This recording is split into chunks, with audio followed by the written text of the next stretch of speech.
Allah, itu ada rasa yang Senang gitu, Bro. luar biasa. Orang yang sukses di ibadah di Ramadan ini nanti seperti apa sih, Bos? Ciri-cirinya? Ciri-cirinya kayak saya. Setelah ketaatan perintah sehingga begitu nanti dia selesai berpuasa itu ada rasa kebanggaan pas kita lapar. Ya. Itu adalah jalur kita menjadi dekat kepada Allah dengan cara apa? Berpasrah, sabar. Itu ketika lapar. Ketika pas berbuka puasa itu juga jalur kita dapat kenikmatan, kita bersyukur, senang atas nikmatnya Gusti Allah. Betul. Kenapa kok bisa gitu? Itulah tadi yang saya katakan titian spiritual. Kita tidak bisa membohongi mas hati kita itu. Salah satu cara. Oh iya. Aduh iya. Agak berat ini ya. Iya, agak berat. Saya dan saya. Jawab enak.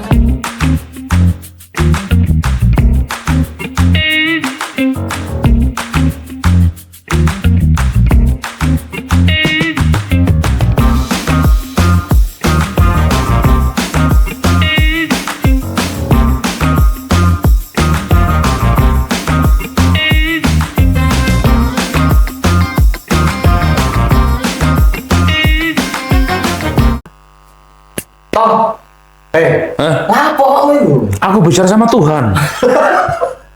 Biasanya bicara bedoku. Lapo. Karena gini, Jo, aku itu pengen curhat ke Tuhan bahwa masalahku begini, solusinya gimana. Toh kalau aku curhat sama sampean, nggak ada solusinya. Jadi aku pengen banget titian spiritual ini langsung kepada Tuhan, langsung pusat. Ya masuk iso. Lah, iso apa enggak? Nah, tanyakanlah sama Gusi. Oh ya, oke. Assalamualaikum, Gus. Waalaikumsalam. Alhamdulillah. Mas Ferry, Mas Kerto. Siap. Pripun sehat-sehat semua. Alhamdulillah sehat. Masih puasa nggih? Alhamdulillah. Sama tak kayak piye? Masih puasa atau masih makan? Alhamdulillah, Gus. Setelah lihat jenengan, penting lihat surga. Adem. Iya. Alhamdulillah. AC-nya banyak sih. Iya, siapa ya? Gus, kalau lihat itu neraka. Iya. Alhamdulillah penghuni neraka pakai coklat ya. Kita hari ini ngomongin soal Ramadan dan titian spiritual. Betul. Ini berat tapi ringan dijinjing. Iya. Maksudnya? Gini, Jo, kita pengen tahu sejauh mana sih antara Ramadan dan juga titian spiritual. Kan yang kita tahu hubungannya apa, terus Ramadan ini kan istilahnya kita belajar ya. Tapi jelasnya gimana? Gus Ihsanul Hadi yang akan menjelaskan. Mau Gus? Oke, terima kasih. Assalamualaikum warahmatullahi wabarakatuh. Waalaikumsalam warahmatullahi wabarakatuh. Sangat-sangat saya cintai. Yes, saya ingin memulai dari yang disampaikan Mas Ferry tadi, Mas Kerto tadi itu. Ingin berbicara langsung kepada Tuhan. Ternyata Mas Ferry, puasa itu sama seperti itu. Sama ya? Jadi dari sekian banyak ibadah itu pahalanya sudah ada hitungannya. Misalnya kalau haji pahalanya sekian, kalau sholat pahalanya sekian. Hanya ada satu pahala yang langsung Allah sendiri yang memberikan pahala.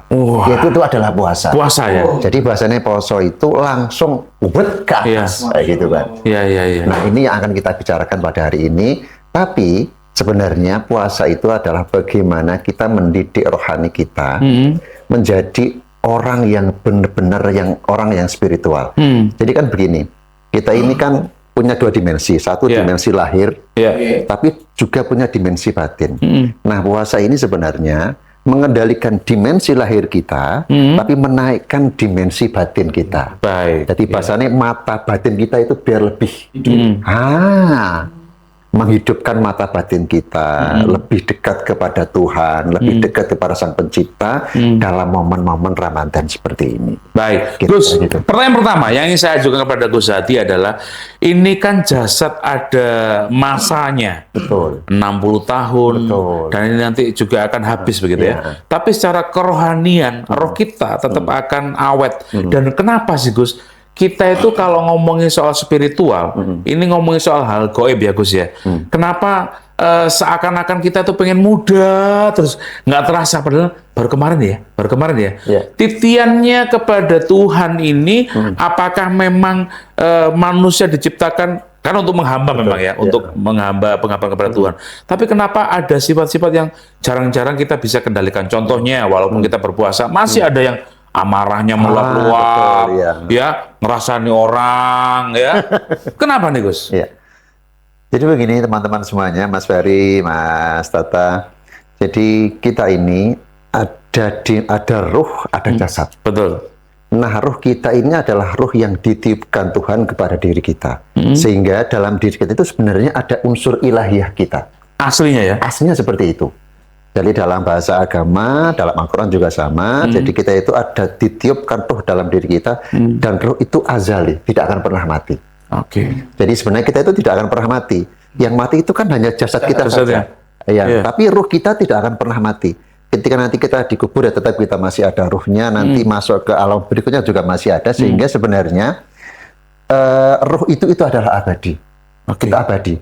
Nah, karena bawaan kita adalah bawaan manusia yang ada unsur jasadnya, maka mau tidak mau selain ada unsur ilahiyah, juga ada unsur insaniyah dan ada unsur syaitoniah. Wow, ini. Bagus, untuk ke sana. Oh ya, arahnya ke sana itu. Unsur itu ada di dalam tubuh kita? Ada dalam diri kita. Jadi ada unsur malakiyah itu malaikat, makanya kita, apa sih ciri malaikat itu? Tidak makan, tidak minum. Ada. Misalnya begini, kita cenderung kepada kebaikan, menolong, tidak makan, tidak minum, itu sebenarnya kita kan belajar seperti malaikat. Pernah malaikat marung kan tidak ada kan? Ngopi nggak ada kan? Jadi malaikat itu benar-benar tidak makan, tidak minum kan? Dengan puasa kita belajar tentang sifat malaikat. Tetapi kita juga ada unsur namanya insaniyah, unsur kemanusiaan. Yang kadang yang kalau lapar ya makan, kalau haus ya minum. Nah, ada satu lagi unsur syaitoniah. Apa itu?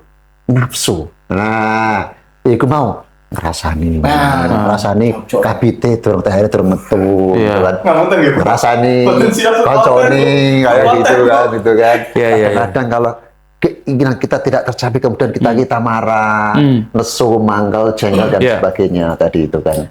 Dan kita mau jawaban dari Gus nih sebagai penyejuk hati kita. Dan roh itu nanti yang akan mentanggungjawabkan semua perbuatan kita. Betul sekali. Oke, Gus, ada satu pertanyaan yang menggelitik buat saya. Saya berhari-hari ketika setelah taraweh melakukan hal yang baik, ya, bahwa kita di alam dunia Tuhan kita sama Allah Subhanahu Wa Taala. Nanti dalam bahasa juga sama. Di akhirat juga sama. Tapi kenapa orang itu justru takut kematian? Harusnya kita itu senang dengan kematian. Harusnya. Kenapa? Ini yang saya nantikan dari berbulan-bulan saya mikir ketemu Coba, Gus ini. sebentar Gus. Bertau berangkat sekarang ya. Insya Allah. Insya Allah sampai duluan maksudnya. Betul, saya ya? masih Boleh mencari. Iya, Ikhlas, saya ikhlas. Atau dibalik sampai duluan saya terakhir. Iya, ada. Gus, mau Gus, seperti apa nih?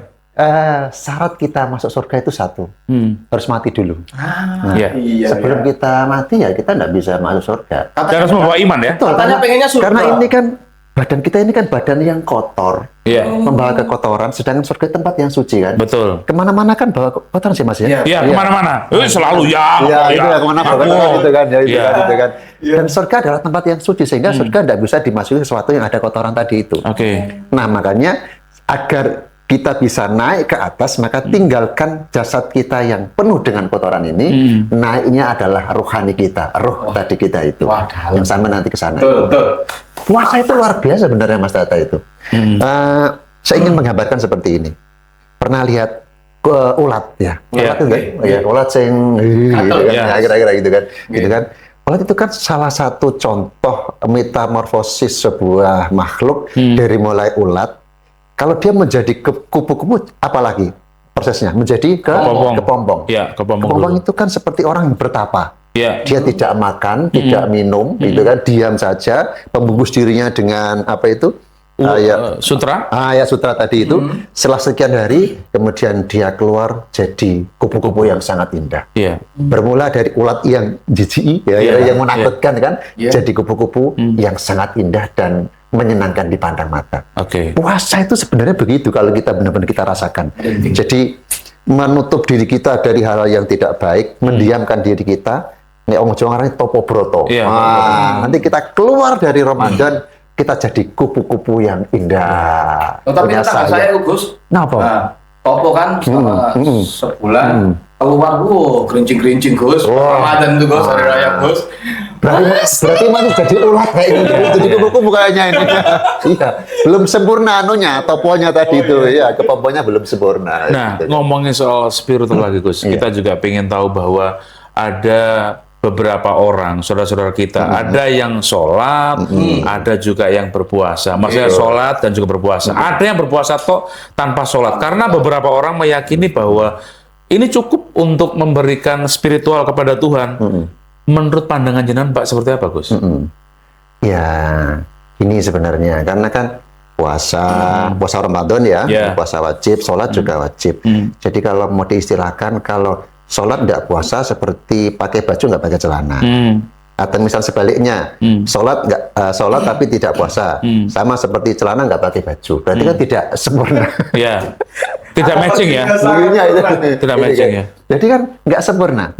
Maka alangkah sempurnanya kalau ya kita pakai celana, pakai baju, itu kan. Ya kita sholat, ya kita puasa, kan gitu. Jadi kenapa harus dibeda-bedakan? So, aku puasa gak gelem sholat, atau sholat gak gelem poso, itu kan sama-sama ketaatan juga. Puasa beduk, katoknya tidak gini ya. Ini yang saya, yang ingin saya sampaikan juga kepada Gus yang mumpung ketemu ya.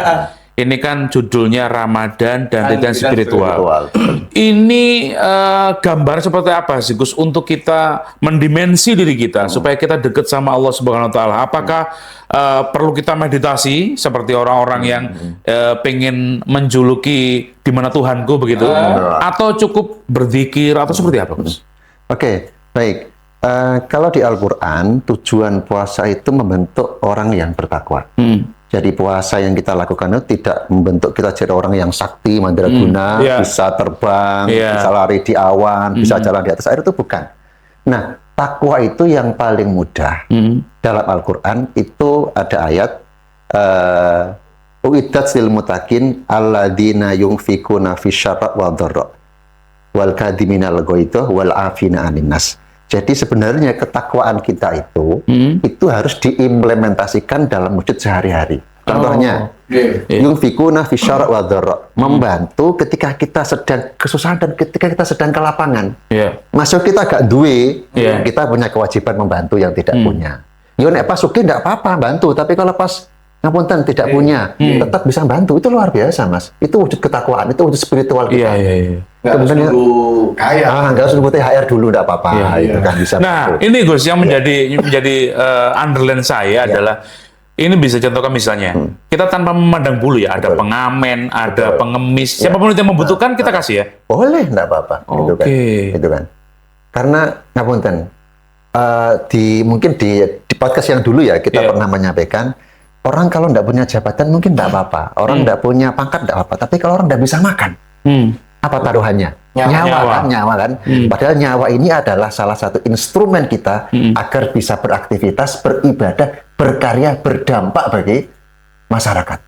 Jadi iya betul kan? Artinya menyolong nyawa ini sebuah ikhtiar yang luar biasa sebenarnya, Mas. Tapi kan sekarang ada lagi viral juga, Gus. Apa, Mas? Yang lebih penting dari makan tadi. Nggak punya iPhone, malu. Gus. Wah, iya. Itu kita doakan sama-sama aja ya. Kita doakan sama-sama supaya dipanggil sama Tuhan.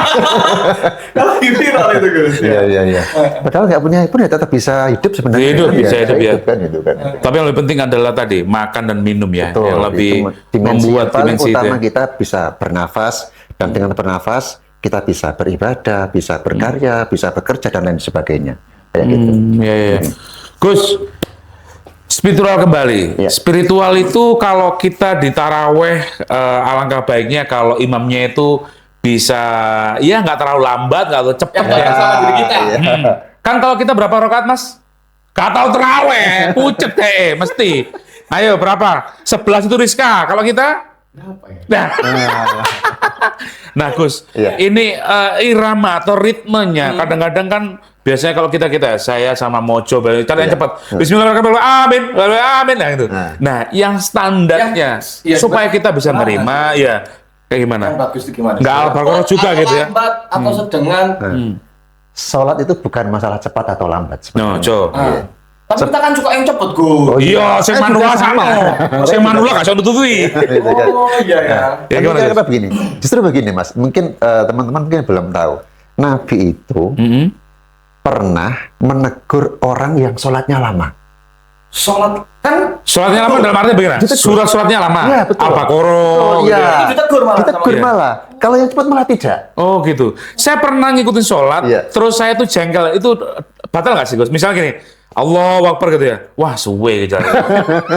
Iya. Itu manusiawi. Saya juga pernah. Berarti logikanya lebih utama yang cepat daripada yang lama, Gus. Sing cepat boleh, tapi ini yang penting sesuai dengan aturan fikih Bacaannya, hukumnya, gitu itu ya. kan ada tumak ninahnya, kemudian bacanya juga benar, Iya. itu boleh nggak masalah. Boleh ya, nggak gitu masalah. Kan, gitu kan. Dan memang kalau di Ramadan, di tarawih itu kan cukup panjang ya 23 sama 11. Iya, 23 Kalau sama kita 23 toh, aku tuh 23. Ya aku suruh mana ya. isi, Iya. ya, gitu kan. 23 sama 11. Kalau kita pakai standar sholat seperti biasa, normal, yo sakno, Iya. gitu kan, Iya. gitu kan. Mungkin ada yang butuh ke pasar, ke Betul. mana, Oke. Ada kegiatan aktivitas sebagainya. lain. Betul, kayak gitu kirim kan. parcel, bro. Ya, betul, gitu kan. Jadi kita pakai standar aja, kulhu aja. Kulhu aja. Cocok ya? Cocok. Cocok. Iya, iya. Iya. Setuju, setuju. Gitu kan. Sekarang lah, Gus. Oke. Jadi bukan masalah cepat atau lambat, tapi yang penting kriteria hukumnya terpenuhi dalam sholat. Ada tumak nina, bacanya juga betul dan sebagainya, gitu kan. Oke. Jo? Oke. Oke, Jus kalau jenengan sendiri balik lagi. Iya. Kalau ngimami, pilih yang mana? Ya, saya lihat belakang dulu. Nek kira-kira mayoritas itu masih muda, ya pakai ukuran kecepatan, ya berapa lah? 30 km per jam lah, kira-kira Iya, gitu iya, kan. iya. Tapi kalau Menyesuaikan misalnya makmumnya yang ya. sudah agak sepuh gitu Iya. kan, ya kita agak lambat sedikit. Luar biasa, ya. Jadi kan menyesuaikan makmumnya dulu lah, gitu kan. Sesuai hati ya, Gus ya. Nah, ini saya juga pernah ngalami hal pribadi, Gus ya. Saya itu karena datangnya telat untuk Jumatan, maka saya akan mencari masjid lain yang belum Lebih lama. Bukan, maksudnya jamnya masih ada. Iya. Mas Oh, Wajo. iya. Kan di sini sudah habis selesai. Iya, iya. Saya harus cari rute lagi supaya Iya. masjidnya dan saya dapat Jumatan. Udah habisnya jam berapa? Ini masih ada Jumatannya gitu ya. Ya Jumatannya. Gus ini diperbolehkan nggak sih sebenarnya? Boleh. Nggak masalah ya? Nggak apa-apa. Karena ada beberapa masjid itu yang langsung begitu Jumatan itu mulai standar untuk waktu duhur. Jam 11.45. Iya, betul. Juga beberapa yang memang diolor. Menyesuaikan. Kadang jam 12 baru naik ke atas. Gitu kan. Jadi monggo nggak apa-apa kalau misalnya di sini habis ya cari tempat yang masih ada. Iya. Kira-kira itu gitu kan. Waktu yang lebih lama duhurnya misalnya Iya. lebih duluan duhur itu yang ke utara apa ke barat, Gus? Lebih ke sana sebenarnya. Kalau mau agak lambat ya Iya. ke barat. Ke Nah, barat. iya itu kan. Itu kan. Saya ada beberapa mas. Iya. Ya karena perputarannya kan begini, Betul, Gus. Pak. Ya, betul ya, Gus ya. Pare Iya. kiri. Madiun ya gitu ya. Itu kono wis buyar gitu. Nggih, nggih, Iya, nggih. iya. Nah, bagaimana baiknya sebagai seorang muslim, Gus, Iya. ketika titian spiritual ini kita lakukan? Apakah kalau tadi jenengan bilang bahwa ini bisa dilakukan ke kehidupan sehari-hari, Betul. berbagi, Iya. menolong orang, tapi secara pribadi batin kita supaya lebih kuat gitu ya, Gus ya, Betul, spiritualnya lebih mantep begitu bahwa semua ini adalah karena Allah begitu Iya, ya. betul. Bagaimana cara untuk membuat atau memupuk rasa itu biar oke? Apakah perlu ke masjid tiap hari begitu atau bagaimana, Gus? Ayat Al-Quran itu kan ya ayyuhalladzina amanu kutiba alaikumusiyam kama kutiba alladzina min qablikum la'allakum tattaqun. Yang diperintahkan berpuasa itu adalah orang-orang yang beriman, orang-orang yang punya keyakinan. Artinya, mohon maaf, artinya untuk orang yang tidak berpuasa itu tidak ada jatah dari Allah untuk, kamu nggak dapat gitu. Gus, Kira-kira begini, karena begini Mas. Lapo kok aku poso, lapar menahan lapar dan dahaga kalau saya tidak yakin akan dapat imbalan dari Tuhan. Berarti ngomongin soal iman ini ya? Iya, harus keimanan kita ya? harus kuat dulu. Iya. Harus orang-orang yang yakin. beriman. Iya, orang-orang yang beriman. Iya. Orang-orang beriman itu yang seperti apa? Yakin bahwa ini adalah perintah dari Tuhan. Yakin kalau kita kerjakan akan dapat pahala. Yakin kalau kita kerjakan akan berdampak kebaikan dalam diri kita. Sebab ini kan puasa ini kan sesuatu yang cukup panjang Iya. dan ini kan menyengsarakan sebenarnya Mas. Iya, betul. Kenapa diwajibkan? Karena kita nggak suka. Iya. Kalau sesuatu yang kita suka nggak perlu Iya. diwajibkan. Makan itu kan nggak perlu diwajibkan Iya. kan? Ada lagunya, Gus. Apa? Kenapa semua yang enak-enak? Itu yang dilarang. Kalau gitu kan. Karena Ya kita balik ke nggak Roma suka. Irama ya. Makanya diwajibkan. Iya. Nah, kan itu diwajibkan biar kita apa? bisa nggak kita taat terhadap perintah Tuhan tadi itu? Yakin nggak kita dapat ganjaran, dapat pahala? Yakin nggak ini berdampak, ada hikmahnya? Kayak gitu. Berarti ada beberapa orang, saudara-saudara kita yang merasa gurundul tapi dilakukan itu baik juga ya? Iya, itu untuk melatihnya sebenarnya, latihan gitu kan. Kalau kita nggak bisa latihan, kalau kita nggak bisa menumbuhkan rasa keimanan yang kuat kepada Tuhan, ya kita tidak akan pernah bisa, Mas. Nah, Gitu. ini ada beberapa orang yang merasa kecewa. Ini saya mengalami sendiri, merasa kecewa, ya. Seakan-akan Tuhan ini apa sih kok bikin aku begini, gitu ya Gus. Mau dibikin soge, orang sehat. Enggak, ini biasanya terjadi ketika orang-orang itu di fase-fase yang keterbatasan, Mas Mojo. Iya. Dia penuh kekecewaan, muncul protes. Tuhan kok gak adil ya? Tuhan tuh kok begini. Gus, kalau kita mengumpat dalam artian kepada Allah Subhanahu Wa Taala, tapi tetap menjalani semua perintahnya. Kalau gerundel ya. Karena gerundel. Ya. Itu gimana hukumnya? Sebenarnya begini, memang ini salah satu ujian keimanan kita. Kita itu sering memandang Tuhan itu dengan kacamata kita. Betul kan? Karena keinginan kita nggak tercapai. Ya, sesuai yang kita inginkan. Betul. Padahal Tuhan punya keinginan yang berbeda terhadap diri kita. Tapi kita nggak tahu ya. Kita nggak tahu. Gitu. Bagus mana Gus keinginan Tuhan sama keinginan kita? Iya jelas keinginan Tuhan yang paling bagus. Nggak mungkin keinginan kita kan? Karena kita nggak tahu.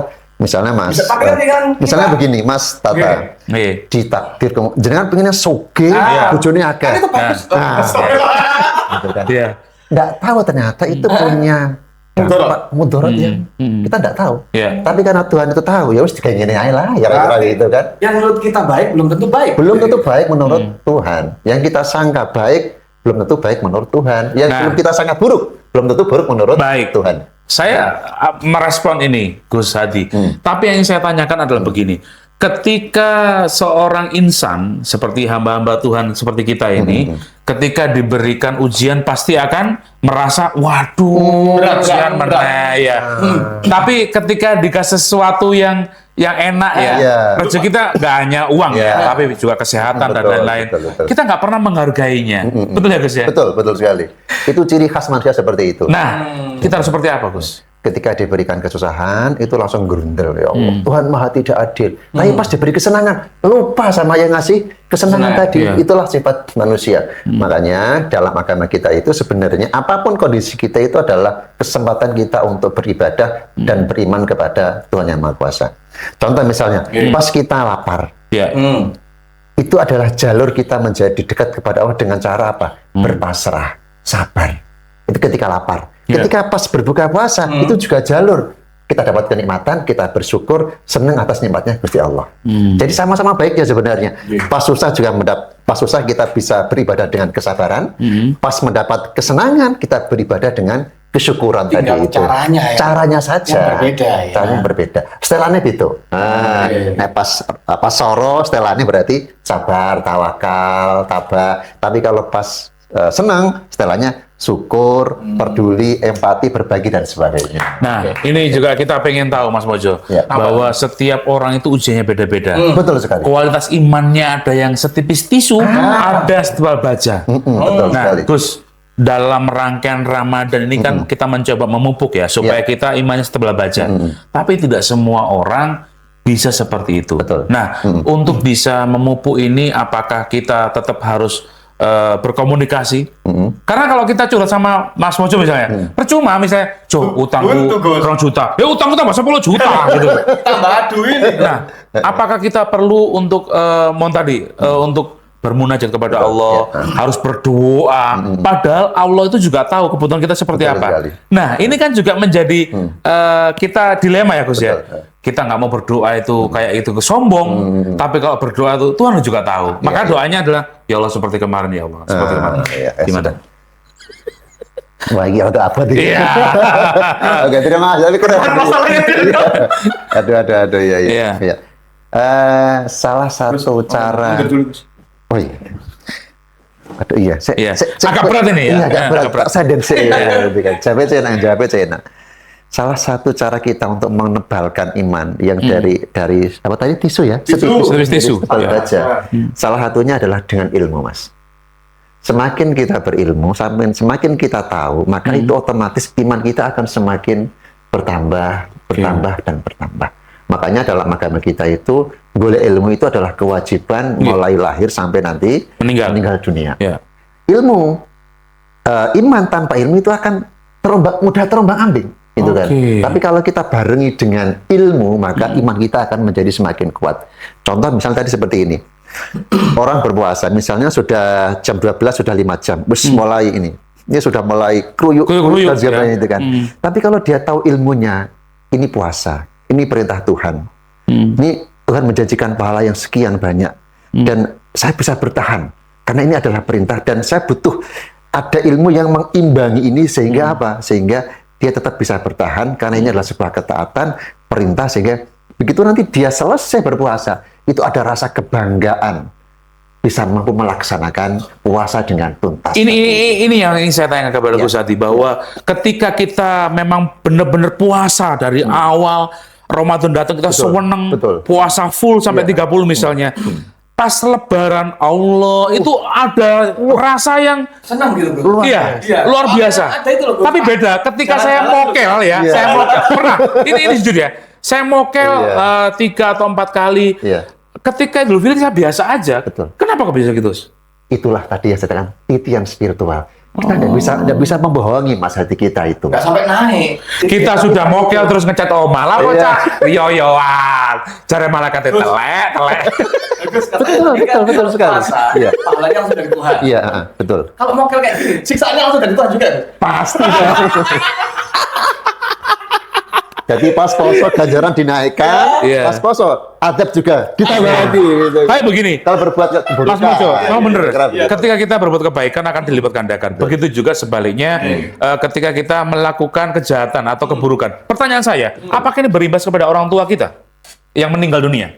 Oh, enggak mas, enggak. Kalau beda ya? Orang berarti ditanggung masing-masing? Betul, kalau udah meninggal dunia, maka sudah nafsi sendiri. Cuman ngeten, ini memang agak-agak spiritual. Jadi orang tua kita yang sudah di alam kubur itu tetap bisa merasakan dampak dari perbuatan kita. Bisa merasakan dampak? Dampak perbuatan. Berarti disiksa kalau misalnya kita melakukan kejahatan atau keburukan? Sedih, mas. Oh, sedih. Sedih. Oke. Prihatin. Nggak ikut nanggung dosa, cuma sedih. Iya. Oke, pertanyaan begini, Gus. Kok anakku mau kelar? Gus, ini kan orang-orang yang meninggalkan di alam barzah. Betul. Itu sebuah dinding yang nggak bisa ditembus sama sekali, betul ya? Nah, ketika doa kita itu tersampaikan di sana kepada orang-orang tua kita setelah kita mendoakan kepada Kanjeng Nabi, kepada Syekh Abdul Qadir dan sebagainya, itu kan kita memberikan doa ke sana. Dan saya yakin doa itu diterima. Ada yang mengatakan orang yang sudah meninggal itu hari Kamis malam Jumat itu pulang ke rumah. Ini sebenarnya tidak ada riwayatnya. Iya, riwayatnya tidak ada, cuma memang ada beberapa ulama yang punya pendapat seperti itu, lebih pada pendapat ulama. Karena begini sebenarnya, jadi di malam Kamis itu rata-rata ahli kubur itu menunggu datangnya kiriman dari anak-anaknya, dari keturunannya, dari anak-anaknya kayak gitu, sehingga mereka itu ngarep kedatangan tadi itu kayak kiriman parcel tadi itu kan, kira-kira kan begitu kan. Oh, gak teko-teko dia anakku. Dan itu dapatnya ketika ada orang misalnya Gus menyebutkan muslimin dan muslimat baru dapat. Iya, betul. Tapi tidak ada yang spesial dari anaknya. Tidak ada yang spesial. Misalnya sate gulai yang kan diucapkan langsung ya. Kiriman tonggo karo kiriman anaknya, betul sekali kan, beda sekali ya. Beda sekali. Antri ya kalau itu ya. Kan lebih seneng, anak aku rek gitu kan, ngasih Fatihah gitu kan, luar biasa gitu kan. Makanya diistilahkan mereka itu pulang ke rumah untuk menerima hadiah pemberian dari anak-anaknya berupa doa tadi. Kalau kita bermimpi dengan orang-orang sudah meninggal, artinya itu benar-benar mereka atau mau jemput atau apa namanya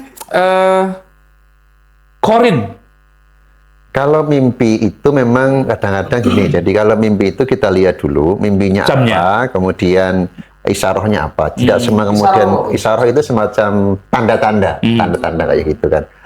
Misalnya saya mimpi ketemu almarhum orang tua saya, gitu kan. Jadi ada sesuatu hal yang kemudian saya lakukan sehingga membuat beliau tidak berkenan di alam sana. Maksudnya pengen ngandani, tapi hadir dalam lewat mimpi kayak gitu kan. Mungkin saya dulu punya nadar pengen seperti ini, tapi belum saya lakukan. Kemudian orang tua saya hadir dalam mimpi saya untuk ngandani lakonono perbuatan seperti itu. Tapi Gus Hadi yakin nggak kalau beliau-beliau yang sudah meninggal kita mereka hidup di sana? Iya. Mereka bukan mati, tidak mati. Kalau gini, jadi kalau dalam kita itu, begitu kita hidup, kita tidak akan pernah mati lagi, mas. Kita tuh nggak pernah mati sebenarnya. Kalau sekarang ini kan hidup di alam dunia kan. Iya. Tapi kalau di alam barzah hidup dalam alam mereka sendiri yang tidak butuh wadat, tidak butuh fisik, Iya. tidak butuh makan, tidak butuh minum, kan begitu kan. Berarti logikanya gini, sebelum kita terlahir di dunia, kita juga hidup sebenarnya. Hidup kan? Iya. Cuma kita lupa. Iya, lupa, betul. Di alam roh kita ada. Ada. Kemudian Waktu dalam kandungan kan semuanya hidup dan nggak perlu udara hidup kan? Iya, Iya apa enggak? Iya ya. Di kandungan ibu saya. Iya. Iya. ada yang- Dan dulu ada perjanjian Gus ya, ketika Iya, 40 hari betul. tiup kan ada rezeki betul. sampai berapa. Di notaris mana itu? Loh, ada di dalam itu Gusti Allah sendiri yang Iya, langsung yang gitu. langsung ya. Iya. Mas Tata nanti ada usaha bantu dekor ada, langsung ada. Betul ya? Betul sekali itu. Tapi kita nggak ingat. Ya. Dan hanya akan mati kalau sudah jatah rezekinya habis. Iya. Nah, nek rezekinya wis entek, Iya. ya berarti ya sudah. Kayak 2 hari lagi kayaknya. Terus nggak bisa lah Gus diundur, itu dengan amal kita atau dengan doa kita nggak bisa. Yang bisa memperpanjang takdir kita itu adalah doa sebenarnya. Sebenarnya itu hak prerogatif Allah ya. Iya, betul. Termasuk takdir juga. Iya, Bisa nggak? Iya. bisa.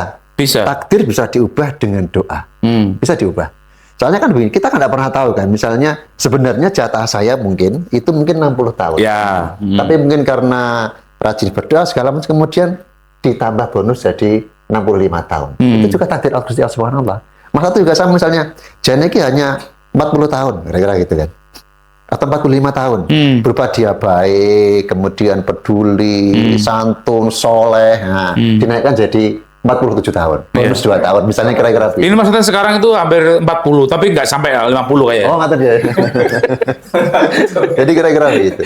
Jadi memang di alam tetap kita hidup, teman dalam dimensi yang lain. Dan nanti begitu selesai kuburan, selesai alam barzah selesai, nanti kamu masuk hari kiamat juga kita hidup lagi kan. Nanti ditimbang amal kita, dihisab, nanti melewati titian Shiratal Mustaqim, dan ujungnya nanti kan abadan yang baik di surga, yang buruk ya di neraka. Nah, bagaimana caranya supaya kita meninggal dalam keimanan, supaya kita bisa husnul khotimah? Kadang-kadang kan, mohon maaf, beberapa orang takdirnya beda-beda. Ada yang tenggelam, ada yang keruntuhan apa, dan sebagainya. Gus, dalam berdoa, kita kan selalu ada yang namanya, ya Allah, jika Engkau memanggil kami, panggillah kami dalam husnul khotimah. Betul ya, Gus? Ya? Betul sekali. Nah, Gus, yang kita pengen tahu itu bahwa sebagai Muslim, supaya kita tetap terjaga mau kemana-mana, juga nanti kita tetap dalam lindungan Allah Subhanahu Wa Taala, harus seperti apa, Gus?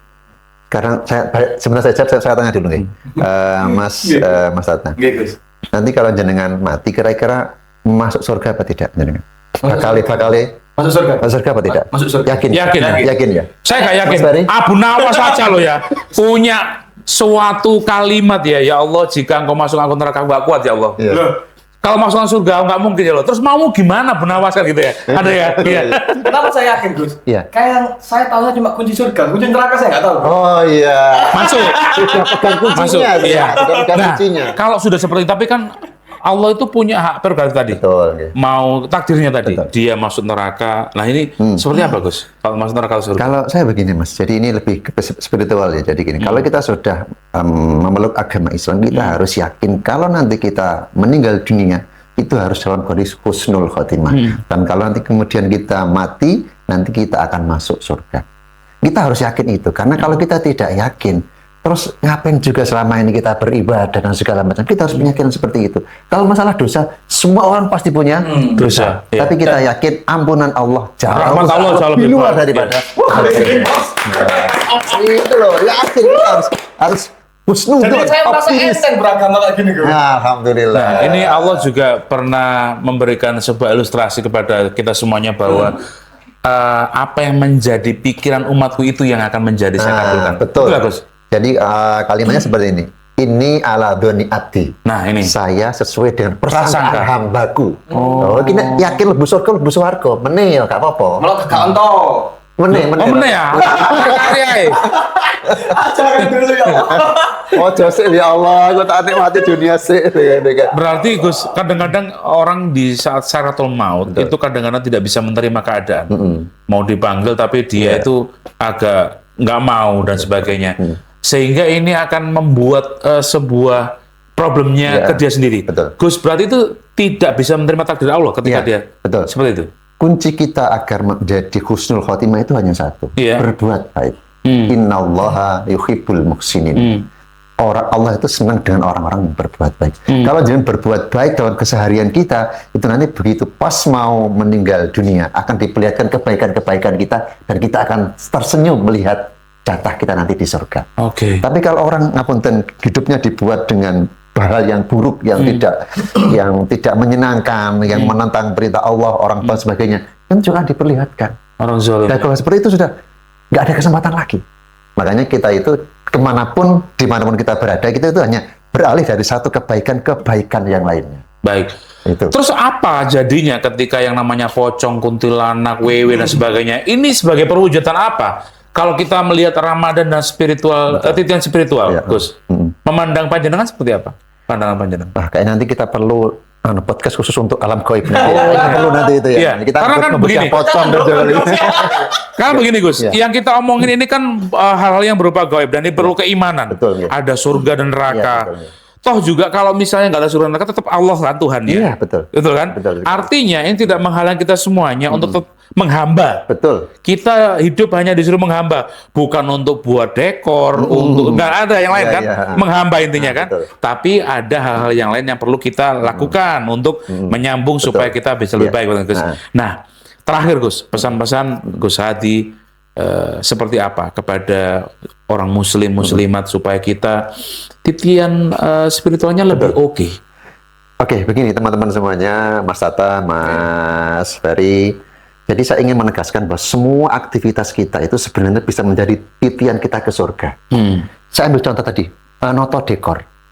Itu kan pekerjaan yang kelihatan sepele. Sepele. Tapi kalau kita niati ini untuk membahagiakan orang lain, Iya. menyenangkan orang lain yang ditoto dekornya tadi itu kan, mereka kemudian jadi puas, menjadi bahagia. Itu kan menyenangkan orang, itu kan pahala, Mas. Iya. Artinya apa? Semua perbuatan kita itu yang meskipun itu sifatnya remeh-temeh dan sangat duniawi, kalau kita niati dengan ketulusan, dengan niat ibadah, menjadi sebuah titian akan bersurga. Dan kita nggak tahu kapan kita masuk surga dengan amal soleh yang mana. Betul, yang mana? Bisa wae pas nato Bisa dekor, jaga dengan ketika niat- saya membersihkan paku dari jalan, itu bisa membuat saya masuk Bisa, surga. betul. Oh, Ini kalau dibahas bisa panjang ini durasinya.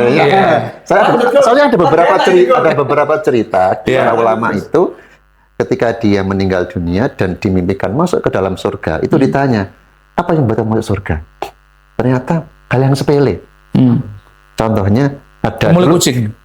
pernah Imam Ghazali itu dia seorang ulama besar, kemudian dia meninggal dunia. Ketika dia meninggal dunia, salah satu santrinya, muridnya itu kemudian mimpi ketemu Imam Ghazali sedang di surga. Kemudian ditanya, ya Syekh, apa yang membuat masuk surga? Apakah buku-bukumu, kitab-kitabmu, amalmu? Tidak. Ternyata itu gara-gara ketika dia mau menulis buku, menulis kitab, kan dulu kan masih hanya ada tinta ya, Tinta, sama pena yang dicelupkan Pena yang itu dicelupkan, kan. ya.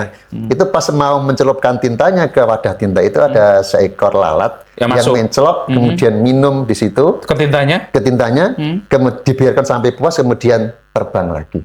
Itu yang buat kemudian Allah itu kemudian marem, bunga. Masya Ternyata Allah. itu yang buat Yang sekecil itu ya. Ini ngaji Al-Hikam episode berapa saya pernah mendengarkan dari Gus Iya, Hadi ini iya, ya. iya. Kayak gitu ya Gus Iya, ya. betul. Imam Ghazali ya. Jadi kita nggak pernah tahu amal mana yang kita bawa ke surga. Soalnya pas misalnya ada paku di jalan, kita Iya. ambil, kemudian kita sisihkan. Itu Iya. kemudian Allah ridho, itu cukup membuat kita masuk ke dalam surga. Masya Allah. Bukan puasa kita yang wah dan bukan pencitraan kita, bukan. Iya. Hal yang sederhana, sepele sebenarnya. Gus, kalau ngomongin soal hitung-hitungan, misalnya nih umur kita 80 tahun, misalnya, Oh iya, iya, iya. 80 tahun. Kita Iya. ibadah mulai dari kecil, balik 80 tahun. Kalau dihitung-hitung tanpa rahmat Allah, kalau dimau kalkulasi, Iya. 80 tahun itu surgamu. Betul sekali. Lainnya neraka. Iya. Tapi karena rahmat Allah luar biasa. Luar biasa, kita abadi di dalam. Nah, ini ya Gus ya. Oke. Wah, Dan berarti cara ini kita mendapatkan rahmat Allah adalah dengan merahmati Allah, merahmati sesama. Itu kunci kita mendapat rahmatnya Allah Subhanahu wa taala. amin ya Allah, luar Jadi biasa. nyambungnya ekoteologi, sosial sama spiritual. Iya, iya, Nah, gitu ya, iya. tiga ini ya. Iya, iya, iya. Iya, teologinya kira-kira gitu. Iya. Lebih soleh kalau ketemu Gus Hadi. Sebelah saya nggak mungkin yang itu ya. Terus kalau membayangkan titian spiritual, berarti saya kayak jalan menuju ke langit. Iya, jadi kayak tangga itu, Mas. Iya. Tangga kebaikan. Kan beda itu. Ada yang naik ke langitnya itu pakai tangga, ada yang Pakai pakai lift. pesawat. Betul kan? cepat. Iya, betul itu kan. Begitu berarti setiap Iya, orang itu. betul sekali. Karena orang itu kan punya kelas-kelas juga ya. Kalau kelas-kelas para nabi jelas beda itu Iya. pakai lip atau bus Iya. gitu kan. Iya. Para para wali kita ya boleh lah naik tangga boleh. Yang penting kan sampai ke sana kan. Yang penting sampai ke sana. Nah jangan sampai gini, kita udah naik di atas kemudian melorot lagi, seret gara-gara perbuatan buruk kita. Apa Gus yang membuat kita bisa cepat gitu naik ke atas? Ada langkah khusus atau kayak gimana? Yang paling mudah kita lakukan, kita ini kan orang-orang biasa lah, orang-orang alam saja. Jadi bukan wali, bukan para nabi, bukan para rasul, kita gunakan cara-cara alam saja. Cara alam itu paling gampang sebenarnya. Menyenangkan sebanyak mungkin makhluknya Gusti Allah, menyayangi sebanyak mungkin makhluknya Gusti Allah, kita akan disayang oleh Allah Subhanahu wa taala. Termasuk lalat tadi. Iya, lalat itu kan pada Gusti Allah. Bahkan ada cerita itu ada seorang pelacur yang pulang dari berdinas malam. Oh, sebentar. Saya Ini- buat tuh waktu Gus. Pekerja online ya, pernah Iya, pernah dengar kan? memberikan minum dengan sepatu ya? Anjing. Anjingnya kan? Iya. Masalahnya. Iya. Anjingnya Iya, Iya, haus. Iya, betul. Kemudian dia meninggal dunia dan Allah kemudian ridho, kemudian dia masuk ke surga. Gara-gara memberi makan, minum anjing tadi. Iya, luar biasa ya. Tapi jangan kemudian terus dibilang, aku ingoni anjing. Wah, bukan, itu sebuah cerita. Iya. Artinya apa? Anjing pun kalau kita berikan, kita sayangi, kemudian kita beri makan, kita rawat, itu pun menjadi salah satu titian kita kepada Allah Subhanahu wa Oke, taala. bagaimana kita tahu Gus, titian spiritual kita itu udah nyampe ke tujuan? Atau nggak bakal nyampe sebelum kita meninggal? Atau seperti apa? Yang paling bisa dirasakan itu adalah hati kita sebenarnya. Saya sering mengatakan, jenengan bahagia. Yang bahagia itu apanya, Mas? Hati. Hati kan? Bukan mata kan? Bukan hidung, bukan tangan, tapi kan hati kan? Nah, kalau hati ini kita bisa merasakan kebahagiaan, ketenangan, dan ketentraman, itu cirinya jenengan sudah pada level yang sudah benar, pada track yang benar. Kita kembali ke kasus. Tapi masih gelisah, masih kemerungsung, masih Terus. suka marah, dan sebagainya. Berarti masih perlu ada yang kita perbaiki. Kita balik ke kasus manusiawi ya, Iya. di masyarakat. Kita tenangnya, senangnya, bahagia ketika ada uang. Tapi kalau nggak ada pusing, itu sebenarnya titian spiritualnya bagus apa hanya palsu? Kalau kita cinta kalau kita bahagia Ya kan, hanya karena logikanya uang, gitu, iya ya, betul. masyarakat kita Iya, selama ini. iya. Atau kita lah, saya lah misalnya. Iya, iya. Kalau kita itu senang karena uang, Tenangnya karena uang. karena uang, maka itu tidak akan pernah bisa menenangkan hati kita. Karena uang bagaimanapun akan habis, akan hilang dan sebagainya. Nah, itu- Dan kalau tenangnya kita karena mampu menerima rezeki kita dengan baik, Apapun itu beda itu. lagi, beda lagi. Berarti Gus. itu bukan titian spiritual ya Gus? Gus, Iya, perlu si diperbaiki Mojo lagi. ini harus mendengarkan Al-Hikam ya. Kanjeng Nabi aja kalau punya uang itu gopo untuk mendermakan kepada orang lain loh. Sampai nggak pegang sama sekali. Betul Gus ya? Betul sekali. Sama juga harus gitu harusnya kalau punya uang di rumah kasihkan ke saya.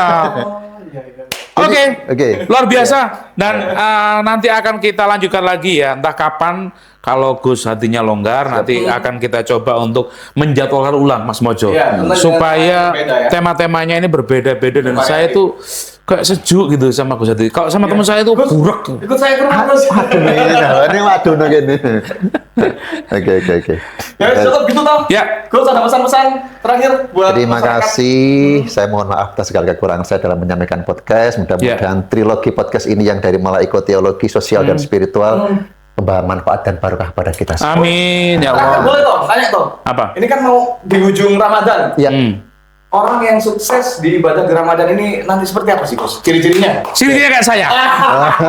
Ya Gus, gimana Gus? Cirinya setelah Ramadan ibadahnya makin bagus. Amin ya Allah. Artinya ini adalah sebuah pondok Ramadan pembelajaran ya Gus ya. Betul. Oke. Sebulan untuk 11 bulan berikutnya. Gus, lagi Gus, satu lagi. Oh, tambah Karena terus. hari ini asik gitu deh. Kalau Lailatul Qadar masih ada tuh nih Gus, Iya, harapan ya iya, Gus. ya. iya. Ciri-ciri dapat Lailatul Qadar seperti apa Gus? Ciri-ciri dapat Lailatul Qadar. Sebelum dapat Iya. Lailatul Qadar, ciri-ciri itu adalah malam Lailatul Qadar itu gimana? Lailatul Qadar itu adalah bonus yang diberikan bagi orang-orang yang teman dalam beribadah puasa dari Iya. mulai malam pertama sampai malam terakhir. Eh. Malam itu toh. Bukan malam terakhir ya.